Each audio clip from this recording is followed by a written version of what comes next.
सो alpha mail मैं समझ नहीं पाता हूँ। मैं अल्फ़ा मेल के साथ में रिलेट नहीं कर पाता हूँ। मैं एक अभिनेता हूँ, मैं एक्टिविस्ट नहीं हूँ। मेरी सारी कहानियाँ एक गुस्से से आती हैं, एक सिस्टम को लेकर गुस्सा। हमने जितनी गलतियाँ की हैं as a country, as a people, उन सारी चीज़ों को लेकर गुस्सा। और मुझे हमेशा लगता है कि मर्द तभी मर्द है जब साथ में औरत है। और इस बच्ची को लेकर के हमने 30 दिन शूटिंग की है। और सच बोलूं तो हर एक ऐसी फिल्म अज्जी, भोसले और जोरम पे मेरा एक पुर्जा ऑलमोस्ट टूट गया। या तो मैं गली में जा कर के झंडे उठाऊं। ये फिल्म बाकी महंगी फिल्मों से सस्ती है टिकट के मामले में, लेकिन कंटेंट के मामले में बहुत सारी बड़ी फिल्मों से बहुत बड़ी। नमस्कार दर्शकों, न्यूज़ 18 हिंदी पर आप सभी का बहुत बहुत स्वागत है। मैं हूं आपकी होस्ट और दोस्त दीपिका शर्मा। और मुझे या कहें जितने भी सिनेमा के प्रेमी उन्हें ऐसा लगता है कि सिनेमा की भले ही मनोरंजन उसका काम है, लेकिन एक और बहुत ज़रूरी काम है हाशिए पे पड़े वो लोग जिनकी कहानी, जिनकी बातें किसी के सामने नहीं आती, वो काम सामने लाने का काम करता है सिनेमा। इसीलिए इसे हर वर्ग के लोग देखते हैं, पसंद करते हैं। और एक कहानी है जोरम की, जो फिर से सिनेमा के ज़रिए ही हमारे सामने आ रही है, क्योंकि शायद अगर सिनेमा के ज़रिए नहीं होती तो मुश्किल होता सामने आने की। और इसके लिए धन्यवाद दो ऐसे लोगों के लिए जिन्होंने इस खूबसूरत फिल्म को बनाया है। एक ऐसी फिल्म जिसे देश में भले ही हम अब देखेंगे, लेकिन विदेशों में और बहुत सारे इंटरनेशनल फिल्म फेस्टिवल्स में जिसकी बहुत तारीफ हो रही है, खड़े होकर लोग तालियां बजा रहे हैं। तो मैं भी यहाँ खड़े होकर आपको पहले तो तालियां, बहुत बहुत धन्यवाद जोरम बनाने के लिए। देवाशीष मखीजा जी हैं हमारे साथ, कैप्टन ऑफ द शिप, जिन्होंने इस फिल्म को बनाया है। और दसरू का किरदार निभाने वाले मनोज बाजपेयी जी हैं हमारे साथ, जिन्होंने बहुत खूबसूरत किरदार हमें सिनेमा में पहले ही दे रखे हैं। बहुत बहुत स्वागत है आपका। पहले तो मुझे मनोज सर आपसे ही शुरू करते हैं, क्योंकि दसरू की जो कहानी है या जोरम जो ये कहानी है, दसरू बनना कितना मुश्किल था, स्पेशली जब एक 3 महीने की बच्ची को आप गोद में लेके एक ऐसी फिल्म बना रहे हैं जो थ्रिलर है, जो समाज की कहानी कहती है। कितना मुश्किल था ये सफ़र? नहीं, बहुत ही मुश्किल। आपने तो फिल्म देखी है जी, आप समझ सकती हैं कि एक 3 महीने की बच्ची को लेकर के अगर मैं किसी के हाथ में दे दूं जो उसका बच्चा नहीं है, और मैं सिर्फ इतना कहूँ कि 1 घंटे आप देखिए इसको, मैं आ रहा हूँ, तो आपके हाथ पांव फूल जाएंगे। और इस बच्ची को लेकर के हमने 30 दिन शूटिंग की है। और ऐसे उसमें जो एक्शंस थे, ऐसे एक्शन करने पड़े। मेरी जान हलक में अटक जाती थी बहुत बार ऐसे दृश्य भी हुए जहाँ पर मैं थोड़ा सा खो गया परफॉर्मेंस में। अचानक से जब होश आया तो ऐसा लगा कि ये मैं क्या कर रहा था। मैं ये अफोर्ड नहीं कर सकता हूँ कि मैं भूल जाऊँ कि मेरी जिम्मेदारी पे एक 3 महीने की बच्ची है जिसकी माँ कैमरे के पीछे है, कहीं कुछ अनहोनी ना हो जाए मुझसे। तो ये एक बहुत बड़ा चैलेंज था। जब मैंने स्क्रिप्ट पढ़ी थी तब मेरा कंसर्न था, जो मैंने शेयर किया था देवाशीष के साथ। तो देवाशीष ने बहुत रिसर्च करके बहुत सारे तरीके निकाले, एक पूरी टीम बनाई जो अलग से सिर्फ उस बच्ची और उसके परिवार का देखभाल कर रही थी। So nice. देवाशीष सर, आपको हम भोसले के लिए जानते हैं, आपको हम अज्जी के लिए जानते हैं। एक ऐसा सिनेमा जिसे लोग भर के ट्रकों में भर के नहीं देखने जाते, लेकिन जब भी देख के आते हैं तो वो उनके साथ रहता है। जब आप इस तरह के सिनेमा को बना रहे होते हैं एक निर्देशक के तौर पे, ये कितना चैलेंजिंग है, क्योंकि इस फिल्म को आप थिएटर में लेकर आ रहे हैं। जब आप बनाते हैं, क्या तब इस तरह की कोई सोच होती है, और ये कहानी क्यों चुनी आप? मेरी सारी कहानियाँ एक गुस्से से आती हैं, एक सिस्टम को लेकर गुस्सा। हमने जितनी गलतियाँ की हैं as a country, as a people, उन सारी चीज़ों को लेकर गुस्सा।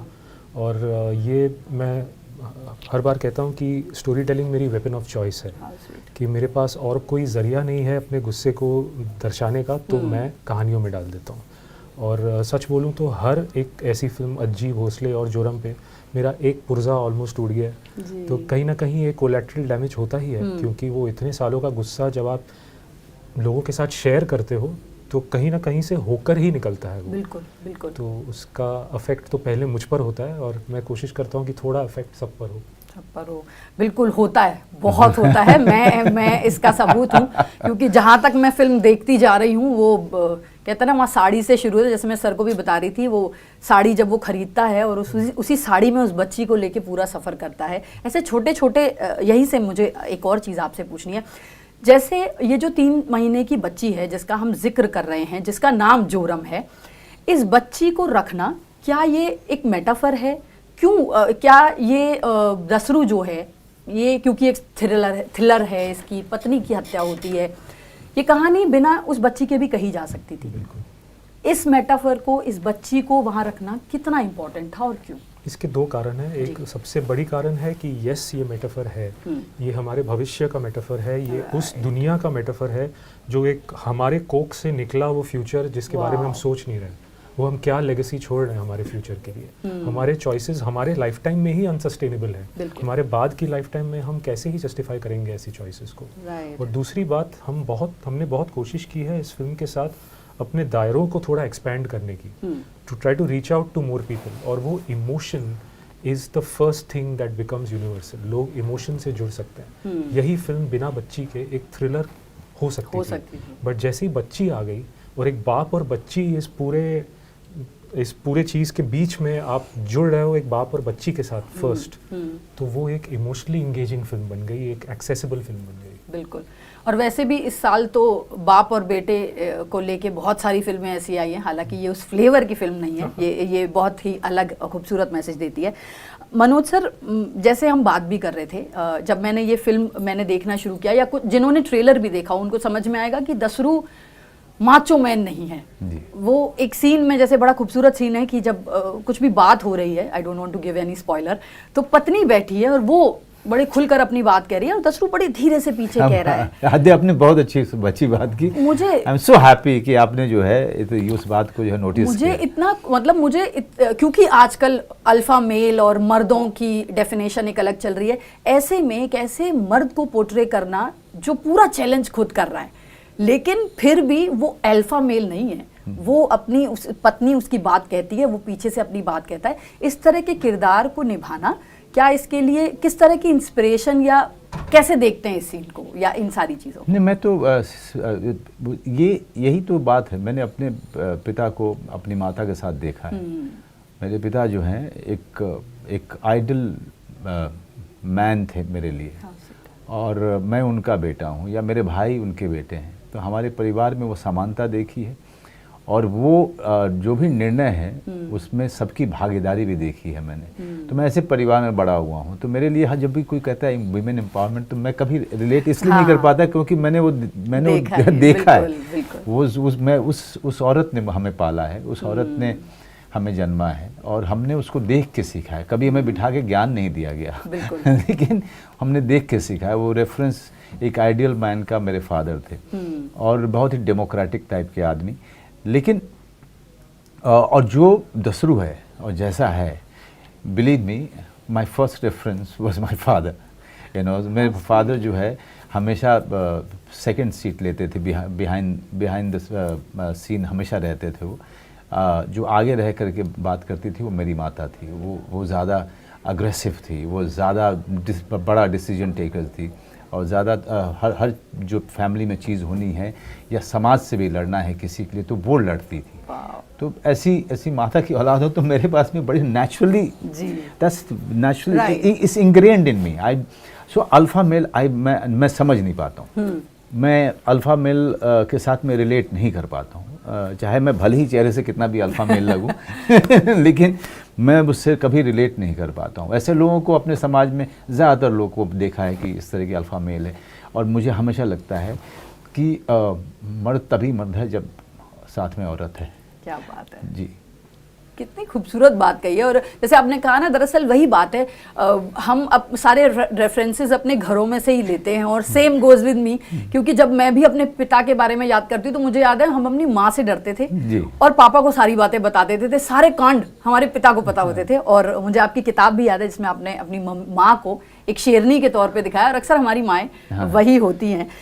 यहाँ से जैसे आपने जिक्र किया देबशीष जी कि आपके गुस्से से फिल्में निकलती हैं, और ये गुस्सा उस समाज, उस सोशो पॉलिटिकल सिस्टम के लिए है जहां हम कई बार दब जा रहे हैं, वो बात नहीं कह पा रहे।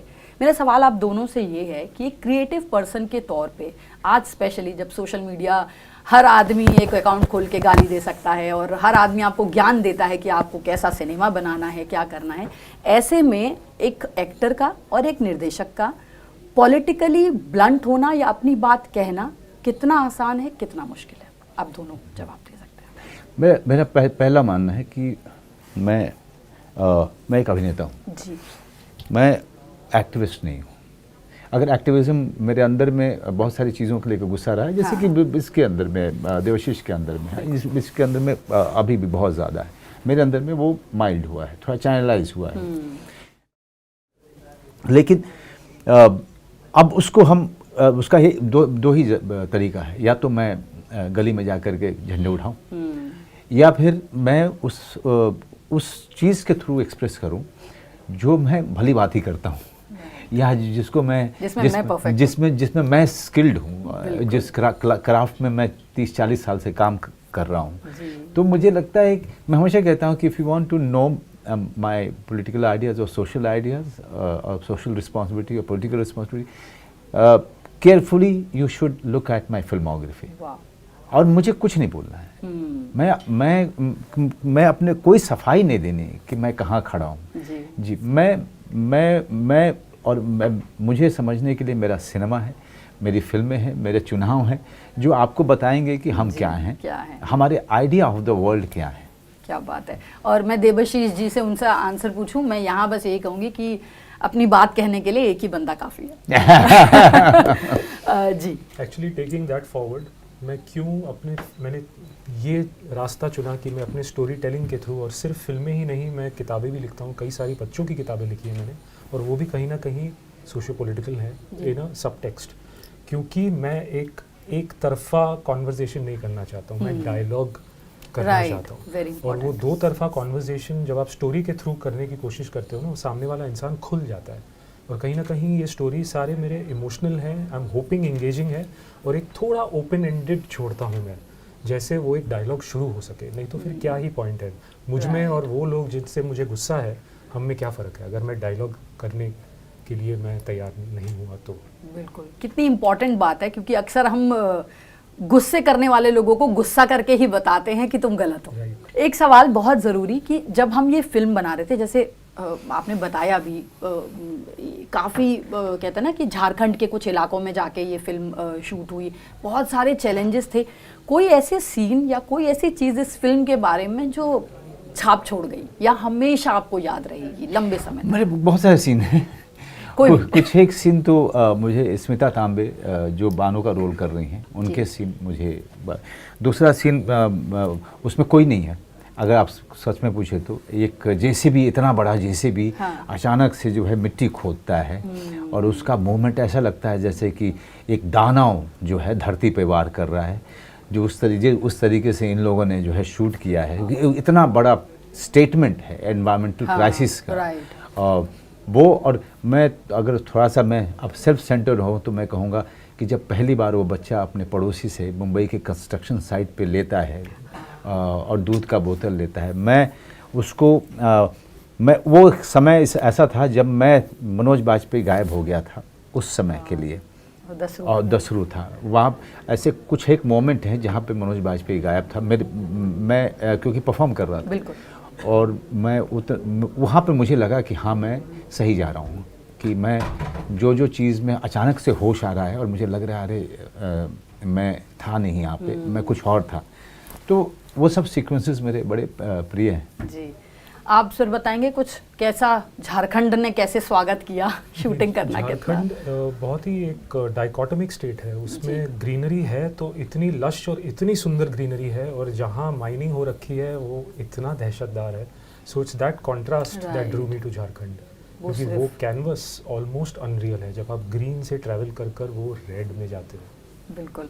और जब ज़ीशान अयूब जैसे कहते हैं ना, मैंने सुना उनको, जब भगत टाइप एक आपका फैन जो वो मानते हैं अपने आप को, और वो जब आपके साथ एक्टिंग कर रहे थे, कुछ याद है, कुछ कहा उन्होंने? नहीं, मैं देखिए ज़ीशान को सबसे पहले मैंने ही फ़ोन किया था बहुत कुछ साल पहले। जी। तो अच्छे एक्टर्स मुझे बहुत प्यारे लगते हैं।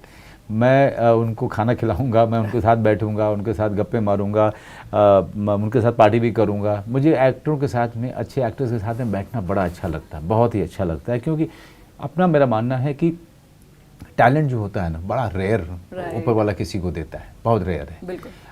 अगर आप लाख एक्टर्स हैं तो आपको टैलेंट बहुत कम में आपको मिलेगा।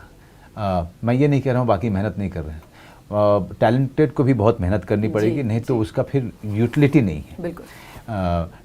तो मुझे प्यारे लगते हैं और मुझे लगता है कि ये ऊपर वाले का चमत्कार है जो इनके साथ हुआ है। क्योंकि कितने लोग हम में से कह सकते हैं कि हम स्किल्ड हैं, कितने लोग कह सकते हैं कि हम जो है हम इस कैरेक्टर को समझ गए या हम तैयार हैं इसको कर, क्योंकि उनके अंदर में ये प्रतिभा है चीज़ों को जल्दी समझने की और जल्दी से एग्जीक्यूट करने की।